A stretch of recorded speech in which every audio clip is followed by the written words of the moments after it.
여러분 혹시 미국의 1달러 강도 이야기 기억나시나요? 병원비가 없어서 감옥에서 치료를 받으려고 딱 1달러만 훔쳤던 그 웃지 못할 사연 말이죠.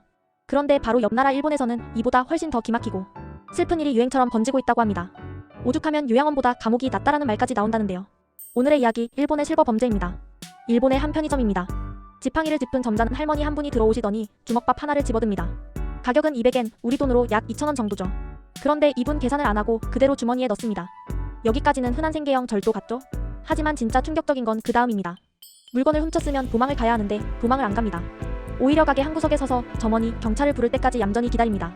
그리고 경찰이 오면 안도의 한숨을 내쉬며 고맙습니다 하고 순순히 수갑을 탑니다.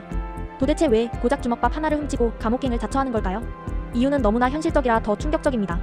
일본의 가난한 독거노인들에게 감옥은 지옥이 아니라 국가가 운영하는 최고급 실버타운이기 때문입니다. 첫째, 밥 걱정이 없습니다. 밖에서는 돈이 없어 하루 한 끼 때우기도 힘들지만 감옥에선 영양사가 짠 균형 잡힌 식단이 삼시세끼 무료로 나옵니다. 심지어 노인들을 위해 밥을 죽으로 바꿔주기도 하죠. 둘째, 병원비가 공짜입니다. 아프면 바로바로 의사가 진찰해주고 약도 줍니다. 사회에선 꿈도 못 꿀 의료 혜택이죠. 그리고 가장 결정적인 세 번째 이유, 바로 외로움입니다. 집에 있으면 며칠 동안 단 한마디도 할 사람이 없지만 감옥에는 말동무가 되어줄 동료들이 있고 자기 이름을 불러주는 교도관이 있습니다. 실제로 한 노인은 인터뷰에서 사회에 있을 때보다 감옥에 있는 지금이 훨씬 덜 외롭다라고 말해 일본 사회를 충격에 빠뜨리기도 했습니다. 상황이 이렇다 보니 지금 일본 교도소 풍경은 완전히 딴판이 됐습니다. 거친 범죄자들이 우글거려야 할 곳이 노인정이나 요양원처럼 변해버린 겁니다. 가장 힘든 건 교도관들입니다. 범죄자를 감시하고 제압해야 할 교도관들이 지금은 노인 수감자의 기저귀를 갈아주고 목욕을 시켜주고 휠체어를 밀어주고 있습니다. 심지어 교도소 예산으로 보행 보조기를 사고 복도에 안전 손잡이를 설치하는 게 일상이 됐다고 합니다. 더 슬픈 건 출소하는 날입니다. 자유를 얻어 기뻐해야 할 출소날 노인들은 눈물을 흘립니다. 나가봤자 반겨줄 사람도 없고 다시 춥고 배고픈 현실뿐이니까요.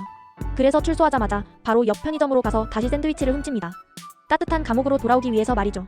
단돈 2,000원짜리 빵을 훔쳐서 수천만 원의 세금이 들어가는 감옥행을 택하는 사람들. 이것을 단순한 범죄라고 비난할 수 있을까요? 아니면 살기 위한 처절한 생존 전략이라고 봐야 할까요?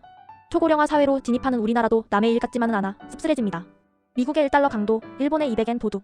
법의 허점을 찌른 황당한 이야기 같지만 그 속에는 빈곤과 외로움이라는 현대사회의 가장 아픈 그림자가 숨어 있었습니다. 오늘 이야기는 여기까지입니다. 영상이 흥미로우셨다면 구독과 좋아요 부탁드립니다. 시청해주셔서 감사합니다.